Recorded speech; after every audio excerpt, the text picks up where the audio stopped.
Hello ਦੋਸਤੋ, ਸਤਿ ਸ਼੍ਰੀ ਅਕਾਲ ਸਾਰਿਆਂ ਨੂੰ। ਦੋਸਤੋ, ਸਿਫਤ ਅਕੈਡਮੀ YouTube ਚੈਨਲ 'ਚ ਤੁਹਾਡਾ ਸਵਾਗਤ ਹੈ। ਅੱਜ ਦੀ ਵੀਡੀਓ ਵਿੱਚ ਤੁਹਾਨੂੰ ਜਾਣਕਾਰੀ ਦੇਵਾਂਗੇ ਜੋ PSTCL ਵੱਲੋਂ ਨਵਾਂ ਨੋਟੀਫਿਕੇਸ਼ਨ ਕੱਢਿਆ ਗਿਆ ਹੈ। ਇਹਦੀ ਤੁਹਾਨੂੰ ਪੂਰੀ ਜਾਣਕਾਰੀ ਦੇਵਾਂਗੇ। ਜੇਕਰ ਤੁਸੀਂ ਮੇਰੇ ਚੈਨਲ 'ਤੇ ਫਸਟ ਵਾਰ ਵਿਜ਼ਿਟ ਕਰ ਰਹੇ ਹੋ ਤਾਂ ਮੇਰੇ ਚੈਨਲ ਨੂੰ ਸਬਸਕ੍ਰਾਈਬ ਜ਼ਰੂਰ ਕਰੋ, ਨਾਲ ਬੈਲ ਆਈਕਨ ਨੂੰ ਪ੍ਰੈਸ ਕਰ ਦਿਓ। ਦੋਸਤੋ, ਜਿਹੜਾ ਇਹ ਨੋਟੀਫਿਕੇਸ਼ਨ ਕੱਢਿਆ ਗਿਆ ਹੈ PSTCL ਵੱਲੋਂ, ਜਾਣੀ ਕਿ Punjab state transmission corporation limited ਵੱਲੋਂ ਇਹ ਕੱਢਿਆ ਗਿਆ ਹੈ। ਇਹਦੇ ਵਿੱਚ ਤੁਸੀਂ ਦੇਖ ਸਕਦੇ ਹੋ ਇਹਦੀ ਜਿਹੜੀ ਸਟਾਰਟ ਡੇਟ ਹੈਗੀ ਉਹ ਹੈਗੀ ਹੈ 26/4/2021। ਲਾਸਟ ਡੇਟ ਹੈ 17/5/2021 ਅਤੇ ਫੀਸ ਜਮ੍ਹਾਂ ਕਰਾਉਣ ਦੀ ਜਿਹੜੀ ਡੇਟ ਹੈ ਉਹ ਹੈ 19/5/2021। ਇਹ ਤੱਕ ਤੁਸੀਂ ਜਮ੍ਹਾਂ ਕਰਵਾ ਸਕਦੇ ਹੋ। ਚਲੋ, ਤੁਹਾਨੂੰ ਹੁਣ ਇਹਦੀ ਫੁੱਲ ਡਿਟੇਲ ਦਿੰਦੇ ਹਾਂ ਨੋਟੀਫਿਕੇਸ਼ਨ 'ਤੇ। ਤੁਸੀਂ ਵੀਡੀਓ ਦੇ ਐਂਡ ਤੱਕ ਬਣੇ ਰਹਿਣਾ। ਦੋਸਤੋ, ਇਹਦੇ ਵਿੱਚ ਸਭ ਤੋਂ ਪਹਿਲਾਂ ਪੋਸਟ ਹੈਗੀ ਹੈ ਅਸਿਸਟੈਂਟ ਇੰਜੀਨੀਅਰ OT ਇਲੈਕਟ੍ਰੀਕਲ ਦੀ। ਇਹਦੀਆਂ 43 ਪੋਸਟਾਂ ਨੇ। ਇਹਦੇ ਵਿੱਚ ਤੁਹਾਡੀ ਕੁਆਲੀਫਿਕੇਸ਼ਨ ਹੈ ਜਿਹੜੀ BE BTech BSc ਇਲੈਕਟ੍ਰੀਕਲ ਦੀ ਇਹ ਡਿਗਰੀ ਹੋਣੀ ਚਾਹੀਦੀ ਤੁਹਾਡੇ ਕੋਲ। ਇਹਦੇ ਵਿੱਚ ਤੁਹਾਡੇ 60% ਮਾਰਕਸ ਹੋਣੇ ਚਾਹੀਦੇ ਆ ਤਾਂ ਤੁਸੀਂ ਅਪਲਾਈ ਕਰ ਸਕਦੇ ਹੋ, ਜਾਂ ਫਿਰ ਇਹਦੇ ਬਰਾਬਰ ਦੀ ਕੋਈ ਵੀ ਡਿਗਰੀ ਹੈ ਤੁਹਾਡੇ ਕੋਲ ਤਾਂ ਤੁਸੀਂ ਇਸ ਨੂੰ ਅਪਲਾਈ ਕਰ ਸਕਦੇ ਹੋ।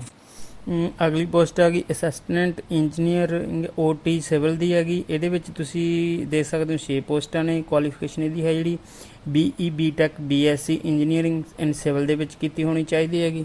ਦੋਸਤੋ, ਅੱਗੇ ਆ ਕੇ ਜਿਹੜਾ ਉਹ ਹੈਗੀ ਅਕਾਊਂਟ ਆਫਿਸਰ ਦੀ। ਇਹਦੀਆਂ 7 ਪੋਸਟਾਂ ਨੇ। ਇਹਦੇ ਵਿੱਚ ਤੁਹਾਡੀ ਕੁਆਲੀਫਿਕੇਸ਼ਨ CA CWA CMA ਕੀਤੀ ਹੋਣੀ ਚਾਹੀਦੀ ਹੈ ਤਾਂ ਤੁਸੀਂ ਇਸ ਨੂੰ ਅਪਲਾਈ ਕਰ ਸਕਦੇ ਹੋ।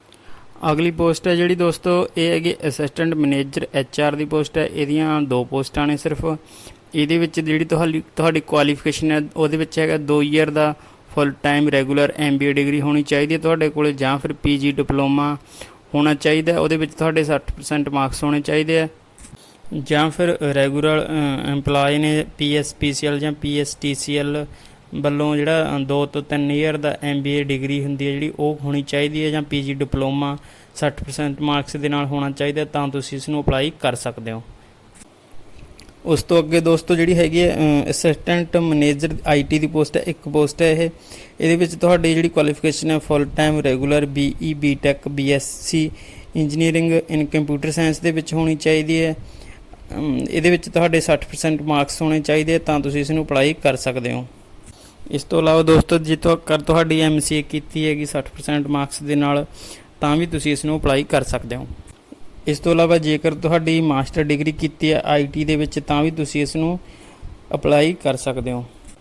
ਅੱਗੇ ਜਿਹੜੀ ਪੋਸਟ ਹੈਗੀ ਡਿਵੀਜ਼ਨਲ ਅਕਾਊਂਟੈਂਟ ਦੀ ਹੈ। ਇਹਦੀਆਂ 10 ਪੋਸਟਾਂ ਨੇ। ਇਹਦੇ ਵਿੱਚ ਫੁੱਲ ਟਾਈਮ ਰੈਗੂਲਰ BCom ਕੀਤੀ ਹੋਣੀ ਚਾਹੀਦੀ ਹੈ ਤੁਹਾਡੀ 60% ਮਾਰਕਸ ਦੇ ਨਾਲ, ਜਾਂ ਫਿਰ ਤੁਹਾਨੂੰ ਫੁੱਲ ਟਾਈਮ ਰੈਗੂਲਰ MCom ਕੀਤੀ ਹੋਣੀ ਚਾਹੀਦੀ ਹੈ ਜਿਹਦੇ ਵਿੱਚ ਤੁਹਾਡੇ 50% ਮਾਰਕਸ ਹੋਣੇ ਚਾਹੀਦੇ ਨੇ, ਜਾਂ ਇਹਦੇ ਵਿੱਚ CA CWA CMA ਕੀਤੀ ਹੈ ਤਾਂ ਵੀ ਤੁਸੀਂ ਅਪਲਾਈ ਕਰ ਸਕਦੇ ਹੋ। ਅੱਗੇ ਜਿਹੜੀ ਪੋਸਟ ਆ ਗਈ ਇਹਦੇ ਵਿੱਚ ਹੈਗੀ ਹੈ ਜੀ ਜੂਨੀਅਰ ਇੰਜੀਨੀਅਰ ਸਬ ਸਟੇਸ਼ਨ। 200 ਪੋਸਟਾਂ ਨੇ। ਇਹਦੀ ਜੇ ਆਪਾਂ ਕੁਆਲੀਫਿਕੇਸ਼ਨ ਦੀ ਗੱਲ ਕਰੀਏ ਤਾਂ ਫੁੱਲ ਟਾਈਮ ਰੈਗੂਲਰ 3 ਜਾਂ 4 year diploma in electrical and electronics engineering ਦੇ ਵਿੱਚ ਕੀਤਾ ਹੋਵੇ, ਜਿਹਦੇ ਵਿੱਚ ਤੁਹਾਡੇ ਮਾਰਕਸ ਹੋਣੇ ਚਾਹੀਦੇ ਨੇ 60%। ਕਿਸੇ ਵੀ ਬੋਰਡ ਤੋਂ ਕੀਤਾ ਹੋਵੇ ਤਾਂ ਤੁਸੀਂ ਇਸ ਨੂੰ ਅਪਲਾਈ ਕਰ ਸਕਦੇ ਹੋ, ਜਾਂ ਫਿਰ BE BTech BSc engineering in electrical and electronics engineering ਦੇ ਵਿੱਚ ਕੀਤੀ ਹੈ ਤਾਂ ਵੀ ਤੁਸੀਂ ਅਪਲਾਈ ਇਸ ਨੂੰ ਕਰ ਸਕਦੇ, ਜਾਂ ਫਿਰ AMI ਇਨ ਸਿਵਲ ਇੰਜੀਨੀਅਰਿੰਗ ਦੇ ਵਿੱਚ ਕੀਤੀ ਹੈ 50% ਮਾਰਕਸ ਦੇ ਨਾਲ ਕਲਕੱਤਾ ਤੋਂ ਤਾਂ ਵੀ ਤੁਸੀਂ ਇਸ ਨੂੰ ਅਪਲਾਈ ਕਰ ਸਕਦੇ। ਅਗਲੀ ਪੋਸਟ ਆ ਗਈ ਜੂਨੀਅਰ ਇੰਜੀਨੀਅਰ ਸਿਵਲ। ਇਹਦੀਆਂ ਨੇ 15 ਪੋਸਟਾਂ। ਇਹਦੇ ਵਿੱਚ ਹੈਗੀ ਹੈ qualification full time regular 3-4 year diploma in civil ਦੇ ਵਿੱਚ ਕੀਤਾ ਹੋਣਾ ਚਾਹੀਦਾ ਤਾਂ ਤੁਸੀਂ ਇਸ ਨੂੰ ਅਪਲਾਈ ਕਰ ਸਕਦੇ ਹੋ, ਜਾਂ ਫਿਰ BE BTech BSc engineering in civil ਦੇ ਵਿੱਚ ਕੀਤੀ ਹੈ 50% ਮਾਰਕਸ ਦੇ ਨਾਲ ਤਾਂ ਤੁਸੀਂ ਇਸ ਨੂੰ ਅਪਲਾਈ ਕਰ ਸਕਦੇ ਹੋ, ਜਾਂ ਫਿਰ AMIE civil engineering with 50% marks ਦੇ ਨਾਲ ਕੀਤੀ ਹੈ ਤਾਂ ਤੁਸੀਂ ਮਤਲਬ ਕਿ ਕਲਕੱਤਾ ਤੋਂ ਤਾਂ ਵੀ ਤੁਸੀਂ ਅਪਲਾਈ ਕਰ ਸਕਦੇ ਹੋ। ਅਗਲੀ ਪੋਸਟ ਆ ਗਈ ਜੂਨੀਅਰ ਇੰਜੀਨੀਅਰ ਕਮਿਊਨੀਕੇਸ਼ਨ ਦੀਆਂ। ਇਹਦੀਆਂ ਨੇ 11 ਪੋਸਟਾਂ। ਫੁੱਲ ਟਾਈਮ ਰੈਗੂਲਰ ਤੁਹਾਡੇ ਕੋਲ 3 ਤੋਂ 4 ਸਾਲ ਦਾ ਡਿਪਲੋਮਾ ਕੀਤਾ ਹੋਣਾ ਚਾਹੀਦਾ ਇਲੈਕਟ੍ਰੋਨਿਕਸ ਐਂਡ ਟੈਲੀਕਮਿਊਨੀਕੇਸ਼ਨ ਦੇ ਵਿੱਚ 60% ਮਾਰਕਸ ਦੇ ਨਾਲ ਕਿਸੇ ਵੀ ਬੋਰਡ ਤੋਂ ਤਾਂ ਤੁਸੀਂ ਇਸ ਨੂੰ ਅਪਲਾਈ ਕਰ ਸਕਦੇ ਹੋ, ਜਾਂ ਫਿਰ BE BTech BSc engineer in electronics and telecommunication ਦਾ ਕੀਤਾ ਹੋਵੇ ਤਾਂ ਤੁਸੀਂ ਇਸ ਨੂੰ ਅਪਲਾਈ ਕਰ ਸਕਦੇ ਹੋ 50% ਮਾਰਕਸ ਦੇ ਨਾਲ। ਜਾਂ ਫਿਰ ਉਹੀ ਸੇਮ ਆ ਗਿਆ AMIE ਦਾ ਇਲੈਕਟ੍ਰੋਨਿਕਸ ਐਂਡ ਟੈਲੀਕਮਿਊਨੀਕੇਸ਼ਨ 50% ਮਾਰਕਸ ਦੇ ਨਾਲ ਕੀਤਾ ਹੋਣਾ ਚਾਹੀਦਾ ਹੈ ਕੈਲਕਾਟਾ ਤੋਂ, ਤਾਂ ਤੁਸੀਂ ਇਸ ਨੂੰ ਅਪਲਾਈ ਕਰ ਸਕਦੇ ਹੋ।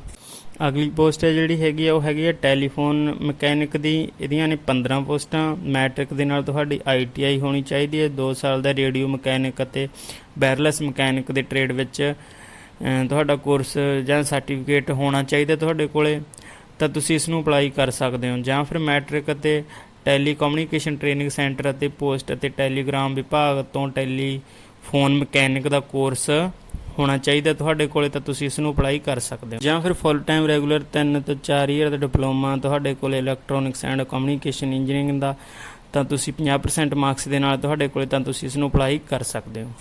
ਅੱਗੇ ਦੋਸਤੋ ਲੋਅਰ ਡਿਵੀਜ਼ਨ ਕਲਰਕ 140 ਪੋਸਟਾਂ ਨੇ। ਇਹਦੇ ਵਿੱਚ ਸਿੰਪਲ ਤੁਹਾਡੀ ਬੈਚਲਰ ਡਿਗਰੀ ਹੋਣੀ ਚਾਹੀਦੀ ਹੈ, ਯਾਨੀ ਕਿ ਜੇਕਰ ਤੁਹਾਡੀ BA ਕੀਤੀ ਹੈ 50% ਮਾਰਕਸ ਦੇ ਨਾਲ, ਤਾਂ ਤੁਸੀਂ ਇਸ ਨੂੰ ਅਪਲਾਈ ਕਰ ਸਕਦੇ ਹੋ। ਨਾਲ ਤੁਹਾਡੇ ਕੋਲ 120 ਘੰਟਿਆਂ ਦਾ ਕੰਪਿਊਟਰ ਕੋਰਸ ਹੋਣਾ ਚਾਹੀਦਾ ਹੈ, ਤਾਂ ਤੁਸੀਂ ਇਸ ਨੂੰ ਅਪਲਾਈ ਕਰ ਸਕਦੇ ਹੋ।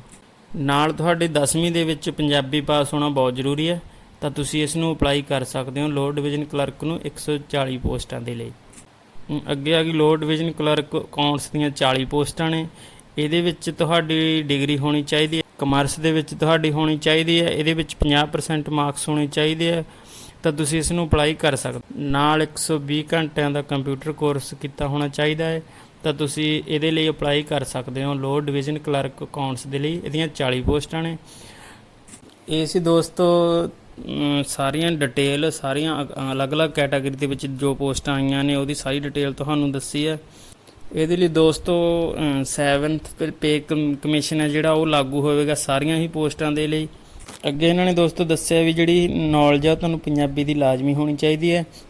ਇਹਦੇ ਵਿੱਚ ਤੁਸੀਂ ਮਤਲਬ ਕਿ ਸਾਰੀਆਂ ਹੀ ਪੋਸਟਾਂ ਦੇ ਲਈ ਵਿੱਚ 10ਵੀਂ ਦੇ ਵਿੱਚ ਤੁਹਾਡੀ ਪੰਜਾਬੀ ਪਾਸ ਹੋਣਾ ਬਹੁਤ ਜ਼ਰੂਰੀ ਹੈ, ਲਾਜ਼ਮੀ ਹੈ। ਮਤਲਬ ਕਿ ਇਹ ਤਾਂ ਅੱਗੇ ਜੇ ਆਪਾਂ ਏਜ ਲਿਮਟ ਦੀ ਗੱਲ ਕਰੀਏ, ਇਹਦੇ ਵਿੱਚ ਤੁਸੀਂ ਦੇਖ ਸਕਦੇ ਹੋ ਅਲੱਗ-ਅਲੱਗ ਪੋਸਟਾਂ ਦੇ ਲਈ ਅਲੱਗ-ਅਲੱਗ ਏਜ ਰੱਖੀ ਹੈ ਇਹਨਾਂ ਨੇ। Electrical, civil, account officer, assistant manager HR and assistant manager IT। ਇਹਦੇ ਲਈ ਤੁਹਾਡੀ ਜਿਹੜੀ ਏਜ ਰੱਖੀ ਹੈ ਇਹਨਾਂ ਨੇ 20 ਤੋਂ 37 ਸਾਲ 1/1/2021 ਦੇ ਅਨੁਸਾਰ ਹੋਣੀ ਚਾਹੀਦੀ ਹੈ। ਬਾਕੀ ਜਿਹੜੀਆਂ ਪੋਸਟਾਂ ਨੇ ਜਿਵੇਂ ਕਿ divisional accountant, junior engineer sub station, junior engineer civil, junior engineer communication, telephone mechanic, lower division clerk ਯਾਨੀ ਕਿ typist and lower division clerk account, ਇਹਦੇ ਲਈ ਜਿਹੜੀ ਏਜ ਰੱਖੀ ਹੈਗੀ ਉਹ ਹੈਗੀ ਆ 18 ਤੋਂ 37 ਸਾਲ 1/1/2021 ਦੇ ਮੁਤਾਬਕ ਤੁਹਾਡੀ ਹੋਣੀ ਚਾਹੀਦੀ ਹੈ। ਅੱਗੇ ਆਪਾਂ ਦੋਸਤੋ ਜੇ ਏਜ ਰਿਲੈਕਸੇਸ਼ਨ ਦੀ ਗੱਲ ਕੀਤੀ ਜਾਵੇ ਤਾਂ ਇਹਦੇ ਵਿੱਚ ਹੈਗੀ ਹੈ SC ST ਜਾਂ BC ਦੇ ਲਈ 5 ਸਾਲ ਦੀ ਇਹਨਾਂ ਨੇ ਰੱਖੀ ਹੈਗੀ, ਅਤੇ ਜਿਹੜੇ ਅੱਗੇ ਹੈਗੇ ਫਿਜ਼ੀਕਲ ਹੈਂਡੀਕੈਪਟ ਦੇ ਲਈ ਇਹਦੇ ਲਈ 10 ਸਾਲ ਦੀ ਰੱਖੀ ਹੈ। ਬਾਕੀ ਤੁਸੀਂ ਐਕਸ ਸਰਵਿਸ ਮੈਨ ਦੀ ਜੋ ਵੀ ਹੈਗੀ ਹੈ ਤੁਸੀਂ ਚੰਗੀ ਤਰ੍ਹਾਂ ਇਸ ਨੂੰ ਪੜ੍ਹ ਸਕਦੇ ਹੋ। ਮੈਂ ਜਿਹੜਾ ਇਹਦਾ ਲਿੰਕ ਹੈਗਾ PDF ਫਾਈਲ ਨੋਟੀਫਿਕੇਸ਼ਨ ਦੀ, ਇਹ ਮੈਂ ਡਿਸਕ੍ਰਿਪਸ਼ਨ ਦੇ ਵਿੱਚ ਮੈਂਸ਼ਨ ਕਰ ਦੇਵਾਂਗਾ, ਤੁਸੀਂ ਉੱਥੇ ਜਾ ਕੇ ਚੰਗੀ ਤਰ੍ਹਾਂ ਇਸ ਨੂੰ ਪੜ੍ਹ ਸਕਦੇ ਹੋ। ਅੱਗੇ ਆਪਾਂ ਦੋਸਤੋ ਜੇ ਸਿਲੈਕਸ਼ਨ ਪ੍ਰੋਸੈਸ ਦੀ ਗੱਲ ਕਰੀਏ ਤਾਂ ਇਹਦੇ ਵਿੱਚ ਸਾਰੀਆਂ ਹੀ ਪੋਸਟਾਂ ਦੇ ਲਈ ਔਨਲਾਈਨ ਪੇਪਰ ਹੋਣਾ ਹੈਗਾ। ਇਹਦੇ ਲਈ 100 ਨੰਬਰ ਦਾ ਤੁਹਾਡਾ ਪੇਪਰ ਹੋਵੇਗਾ, ਆਬਜੈਕਟਿਵ ਟਾਈਪ ਟੈਸਟ ਹੋਏਗਾ। ਇਹਦੇ ਵਿੱਚ 0.25 ਦੀ ਨੈਗੇਟਿਵ ਮਾਰਕਿੰਗ ਹੋਏਗੀ। ਇਹਦੇ ਵਿੱਚ ਤੁਹਾਡਾ 2 ਘੰਟਿਆਂ ਦਾ ਪੇਪਰ ਹੋਵੇਗਾ। ਬਾਕੀ ਤੁਸੀਂ ਡਿਟੇਲ ਹੈ ਜਿਹੜੀ ਉਹ ਡਿਸਕ੍ਰਿਪਸ਼ਨ ਦੇ ਵਿੱਚ ਨੋਟੀਫਿਕੇਸ਼ਨ ਜਿਹੜਾ ਮੈਂ PDF ਫਾਈਲ ਉਹਦੇ ਵਿੱਚ ਤੁਸੀਂ ਚੰਗੀ ਤਰ੍ਹਾਂ ਚੈੱਕ ਕਰ ਸਕਦੇ ਹੋ। ਇਸ ਤੋਂ ਬਾਅਦ ਦੋਸਤੋ ਤੁਸੀਂ ਅਪਲਾਈ ਕਿੱਦਾਂ ਕਰਨਾ ਹੈ ਉਹਦਾ ਤੁਸੀਂ ਡਿਸਕ੍ਰਿਪਸ਼ਨ ਦੇ ਵਿੱਚ ਮੈਂ ਤੁਹਾਨੂੰ ਔਨਲਾਈਨ ਅਪਲਾਈ ਦਾ ਲਿੰਕ ਮੈਂਸ਼ਨ ਕਰ ਦੇਣਾ, ਤੁਸੀਂ ਉੱਥੇ ਜਾ ਕੇ ਔਨਲਾਈਨ ਅਪਲਾਈ ਕਰ ਸਕਦੇ ਹੋ। ਇਹਨਾਂ ਦੀ ਜਿਹੜੀ ਸਾਈਟ ਹੈ ਉਸ 'ਤੇ ਤੁਸੀਂ ਔਨਲਾਈਨ ਅਪਲਾਈ ਕਰਨਾ ਹੈ www.pstcl.org ਤੇ ਜਾ ਕੇ ਤੁਸੀਂ ਇਸ ਨੂੰ ਔਨਲਾਈਨ ਅਪਲਾਈ ਕਰ ਸਕਦੇ ਹੋ। ਅੱਗੇ ਜੇ ਆਪਾਂ ਫੀਸ ਦੀ ਗੱਲ ਕਰੀਏ ਦੋਸਤੋ, ਇਹਦੇ ਵਿੱਚ ਤੁਹਾਡੀ ਫੀਸ ਜਿਹੜੀ ਜਰਨਲ ਦੀ ਰਹਿਣ ਵਾਲੀ ਆ ਉਹ ਹੈ 1200 ਰੁਪਇਆ ਪਲੱਸ ਜਿਹੜੀ ਹੈਗੀ ਹੈ 216 ਰੁਪਏ GST, ਟੋਟਲ ਬਣਦੇ ਆ 1416 ਰੁਪਏ। ਇਹ ਜਰਨਲ ਦੀ ਫੀਸ ਹੈ। ਅੱਗੇ SC ਕੈਟਾਗਰੀ ਦੀ ਹੈਗੀ ਜਿਹੜੀ ਫੀਸ 480 ਰੁਪਇਆ ਅਤੇ ਨਾਲ ਹੈਗੇ 86 ਰੁਪਏ GST, ਟੋਟਲ 566 ਰੁਪਏ। ਅੱਗੇ PWD ਦੀ ਗੱਲ ਕਰੀਏ 600 ਰੁਪਇਆ 108 ਰੁਪਏ GST, ਟੋਟਲ 708 ਰੁਪਏ। ਅੱਗੇ EWS ਦੀ ਗੱਲ ਕਰੀਏ ਤਾਂ 480 ਤੇ GST ਹੈਗੀ ਹੈ 86 ਰੁਪਏ ਤੇ ਨਾਲ ਪਲੱਸ ਟੋਟਲ ਬਣਦੇ ਇਹਨਾਂ ਦੇ 566 ਰੁਪਏ।